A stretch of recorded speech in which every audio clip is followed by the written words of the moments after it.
Montage et contrôle de fonctionnement des diodes LED. 3. Vérification du montage.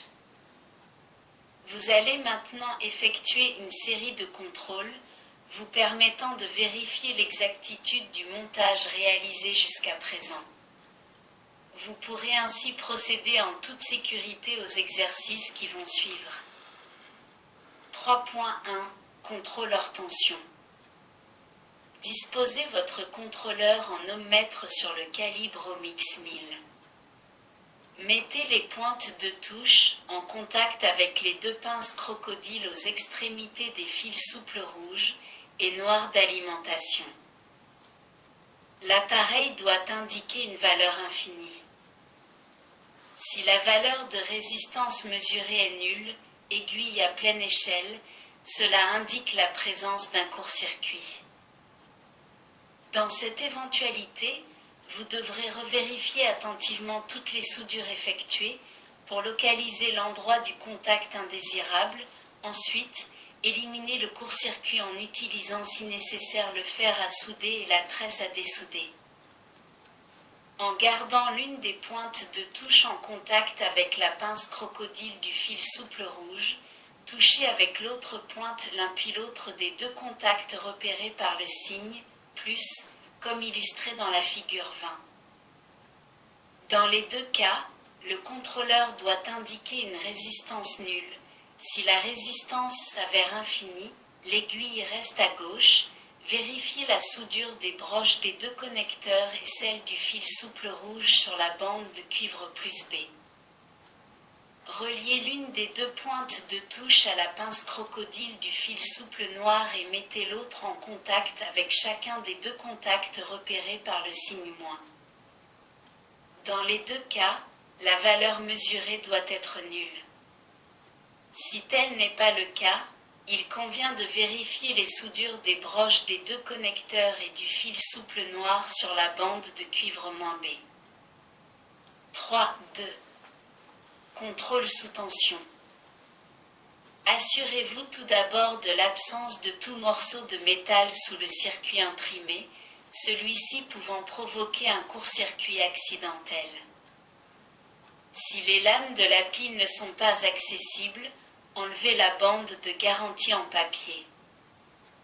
Reliez la pince du fil noir d'alimentation à la lame, moins, de la pile, la plus longue, et la pince du fil rouge à la lame, plus.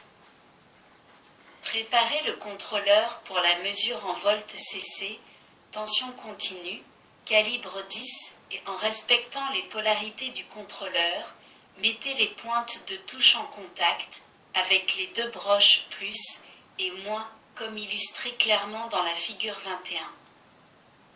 L'appareil doit indiquer une tension comprise entre 4,4 et 4,8 volts. Vous devez également trouver la même tension présente sur les deux autres contacts plus et moins. Si la tension mesurée est inférieure, voire nulle, sur les deux points de mesure, débranchez la pile et vérifiez la tension entre les deux lames plus et moins. Elle doit être comprise entre 4,4 et 4,8 volts. Après cette vérification, si la pile délivre la tension normale, on orientera les recherches vers la présence d'une soudure froide qu'il conviendra de refaire sur les broches plus et moins de l'un ou de l'autre connecteur. En gardant la pointe de touche du contrôleur en contact avec la pince du fil souple noir, testez avec la pointe de touche du pôle positif, l'une après l'autre, les bornes inférieures, en regardant le circuit imprimé à l'endroit, des 8 résistances de 220 ohms comme illustré dans la figure 22. Sur chacune des 8 résistances, vous devez trouver la tension de la pile. Dans le cas contraire, il convient de vérifier à l'ohmmètre la valeur de la résistance sur laquelle la tension n'est pas correcte ainsi que les soudures à ces bornes. En dernier lieu, vérifiez aussi la continuité de la piste reliant la résistance en question à la bande de cuivre plus B de l'alimentation en vous servant de l'ohmmètre. En général, pour vérifier avec certitude de la continuité des pistes d'un circuit imprimé et pour s'assurer qu'aucun contact indésirable ne subsiste entre les pistes ou pastilles, il suffit d'observer par transparence le circuit imprimé du côté des pistes en éclairant l'autre côté à l'aide d'une lampe, ce qui n'est pas possible dans certains cas, la sérigraphie ayant rendu la carte opaque. Nous vous conseillons toutefois d'observer la carte côté circuit faute de mieux. 4. Montage et contrôle de fonctionnement des diodes LED. Vous allez maintenant mettre en place les diodes LED et effectuer quelques mesures sur ces diodes. Les LED sont des diodes émettant de la lumière lorsqu'elles sont polarisées dans le sens passant ou direct. L'anode doit être positive par rapport à la cathode. Un examen complet et détaillé de la diode sera dans une leçon intitulée Technologie 1. Sur le simulateur, les diodes LED sont utilisées comme indicateurs de niveau logique. Commandées par un circuit d'adaptation, elles permettent de distinguer l'un des deux états binaires, soit niveau haut, présence de tension, LED éclairé correspondant à l'état binaire 1, niveau bas, absence de tension, LED éteinte égale état binaire 0. Avant de procéder au montage des LED, il est bon de les vérifier. Pour cela, il suffit de mettre le contrôleur sur la position en mètre, calibre au mix 10. Placez la pointe de touche positive de l'ohmmètre sur l'anode, l'autre sur la cathode. La LED doit alors s'allumer. Figure 23A. L'aiguille du galvanomètre doit indiquer une valeur de résistance comprise entre 300 et 600 ohms. Il faut se rappeler que sur un contrôleur de type courant, en position ohm-mètre, la polarité positive de la pile utilisée pour cette mesure apparaît sur la borne appelée commun. En inversant les polarités aux bornes de la diode LED, vous constatez qu'elle ne s'allume pas et que le contrôleur indique une résistance infinie, figure 23b.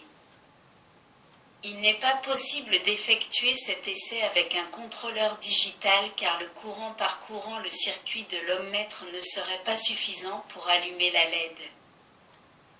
Après vérification du bon fonctionnement des 8 diodes LED, vous pouvez procéder à leur montage. Prenez une diode LED et introduisez-la à l'emplacement prévu sur le circuit imprimé et repéré par le sigle L0 en vous reportant à la figure 24A pour un raccordement correct de ces deux bornes. Si les diodes que vous avez en votre possession ont sur leur connexion un épaulement d'arrêt, elles seront automatiquement positionnées à la distance correcte de 3 mm environ du circuit imprimé, comme illustré dans la figure 24b. Il est donc suffisant de les maintenir en place avec un doigt, puis de retourner le circuit et d'effectuer la soudure des deux bornes aux pastilles de cuivre correspondantes. Cependant, certaines LED peuvent être dépourvues d'épaulement sur leur connexion. Dans ce cas, maintenez celle-ci à 3 mm au-dessus du circuit, puis, côté cuivre, écartez légèrement leur connexion. Ainsi, vous pouvez retourner le circuit, la diode reste en place le temps d'effectuer ses soudures. Après cette opération, vous pouvez couper la partie en excès des connexions de la LED. Avant de passer au montage des suivantes, effectuez le contrôle de la première. Alimentez le circuit en reliant la pince crocodile du cordon rouge à la borne plus de la pile et la pince du cordon noir à la borne moins. Positionnez le contrôleur pour la mesure de courant continu sur le calibre supérieur à 25 mA en fin d'échelle. Posez la pointe de touche noire sur la borne moins de la pile et la pointe de touche rouge en contact avec la cathode de la diode LED, comme illustré figure 25. Ce contact établi, la LED s'allume et le galvanomètre doit indiquer un courant compris entre 10 et 15 mA. Si la LED ne s'allume pas et que le contrôleur ne signale aucun passage de courant, vous devez vous assurer avant tout d'avoir identifié correctement les bornes d'anode et de cathode de la diode LED. Au cas où vous l'avez câblée à l'envers, il est nécessaire de la dessouder au moyen de la tresse appropriée et de la replacer correctement en portant une plus grande attention aux indications ainsi qu'aux figures citées. Par contre, si la LED ne s'allume toujours pas et que le contrôleur indique un courant compris entre 19 et 25 mA, il est probable que la pointe de touche rouge a été mise par erreur en contact avec l'anode au lieu de la cathode. Enfin, malgré tous ces contrôles, si vous n'obtenez pas l'éclairement de la LED, assurez-vous à nouveau de la présence d'une tension sur la borne inférieure de la résistance égale à celle de la pile, voire contrôle sous tension, paragraphe 3.2. Cette tension étant vérifiée, on peut supposer une défaillance de la diode. Dessoudez cette dernière et contrôlez-la à l'ohmmètre et éventuellement remplacez-la par une autre. Le contrôle de fonctionnement de la diode en place étant concluant, vous pouvez procéder au montage des 7 autres LED, figure 26. En suivant les instructions fournies précédemment, soudez les 7 LED restantes aux emplacements prévus sur le circuit imprimé et repérés par L1, L2, L3, L4, L5, L6 et L7 en apportant toute l'attention nécessaire pour l'identification des cathodes. Enfin, vérifiez le fonctionnement de chacune d'elles ainsi que le courant absorbé en procédant de la même manière que pour la LED L0. Avec le contrôle de toutes les LED, se termine la première réalisation pratique. Dans la prochaine, vous continuerez le montage du simulateur en réalisant le circuit de commande à transistor de chacune des LED et vous effectuerez les premiers essais avec les circuits intégrés logiques. Au début de cette leçon, la relation entre la théorie et la pratique n'est pas évidente. Cependant, au fur et à mesure de la progression, les sujets vont se juxtaposer et s'enchaîner de chapitre en chapitre. Votre examen devra progresser dans le même ordre. Vous y trouverez aussi des informations et notices techniques sur les composants, les circuits intégrés, etc. Pour terminer cette leçon, le chapitre 5 récapitule les principaux systèmes de marquage des composants. 5. Marquage des éléments. Le repérage de la valeur des résistances et des condensateurs peut s'effectuer de plusieurs manières selon les constructeurs. 1. Résistance marquée en clair. Parfois, cette valeur figure de façon claire, de même que la tolérance, sans le recours à aucun code particulier, mais cela est très rare. Souvent, le symbole ohm est omis et on trouve seulement à côté ou en dessous du nombre les préfixes K ou M pour les grandes valeurs. Par exemple, un K 270, un M08, 9K00 signifie 1 kΩ, 270 ohms, 1,08 mégohm et 9 kΩ. Fréquemment, le symbole oméga est remplacé par la lettre R pour les valeurs inférieures à 1 kΩ. Si celle-ci est placée avant le nombre, cela indique une virgule précédée d'un zéro. Par exemple, les indications suivantes 4R5, 10R0, 900R, R30 indiquent des valeurs respectives de 4,5 ohms, 10 ohms, 900 ohms et 0,3 ohms. 2. Résistance marquée par le code à 4 couleurs et rappelez-vous que nous en avions déjà parlé dans les leçons d'électronique fondamentale et nous le reportons ici, figure 11. C'est le plus utilisé. Le tableau ci-dessous vous le rappelle. 3. Résistance marquée par le code à 5 couleurs et nous reportons le même tableau déjà expliqué dans les leçons d'électronique fondamentale, figure 12. Il s'agit du même principe que pour le code précédent. Voyez le tableau ci-dessous. Voici un exemple de lecture avec ce code.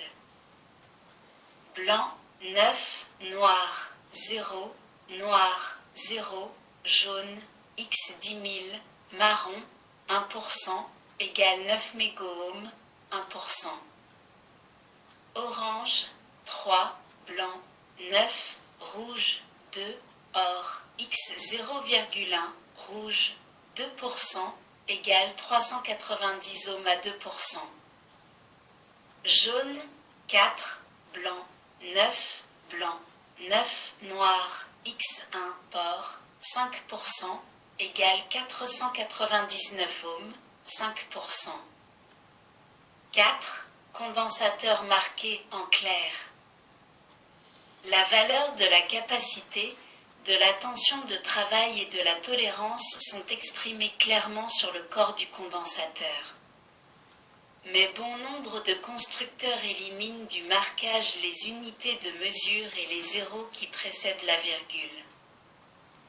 Si le nombre qui exprime la capacité commence par un chiffre différent de 0, l'unité est le picofarad. Si ce nombre est suivi par la lettre minuscule N ou K, il s'agit de nanofarad. Si le nombre indiquant la capacité commence par un 0, une virgule ou un point, l'unité est le microfarad. Le point précédant le premier chiffre indique une virgule imaginaire précédée d'un 0. Exemple. 1000 à 10%, 630 égale 1000 picofarad, 10% 630 volts. Un N0 égale un nanofarad. 470 K égale 470 picofarad, 10%. 0,01 égale 0,01 microfarad égale 10 nanofarad. 100 M égale 100 picofarad, 20%. La première lettre majuscule qui suit le nombre indique la tolérance et la deuxième, si elle existe, est le coefficient de température. Les tolérances les plus courantes sur les condensateurs céramiques sont 2,5%, H, 5%, J, 10%, K, 15%, L et 20% M. Pour les condensateurs au polystyrène, on peut trouver en plus une bande colorée indiquant la tension selon la correspondance suivante: bleu égale 25 volts, jaune égale 63 volts, rouge égale 160 volts, noir égale 630 volts. Attention! Dans certains cas, le nombre indiquant la valeur de la capacité est écrit en code. Il s'agit alors toujours d'un nombre entier de 3 chiffres dont le dernier, à droite, est différent de 0. Les deux premiers sont les deux premiers chiffres significatifs et le troisième indique le nombre de zéros à rajouter pour obtenir la valeur de la capacité en picofarad. Exemple. 472 égale 4700 égale 4700 picofarad égale 4,7 nanofarad. 101 égale 10 égale 100 picofarad égale 0,1 nanofarad. 5. Condensateur marqué par le code des couleurs, figure 23. Ce code est similaire à celui utilisé pour les résistances. Le tableau ci-dessous vous permet d'en faire la lecture dont nous avions déjà expliqué dans les leçons d'électronique fondamentale. 6. Repérage des électrodes d'un élément actif. Le repérage des transistors peut se faire de différentes manières: un point de couleur, un ergot métallique, un méplat, etc. Les circuits intégrés sont également repérés par un évidemment situé sur le boîtier. Pour les composants utilisés dans les montages pratiques, le brochage vous sera toujours donné. Merci pour votre écoute. À bientôt.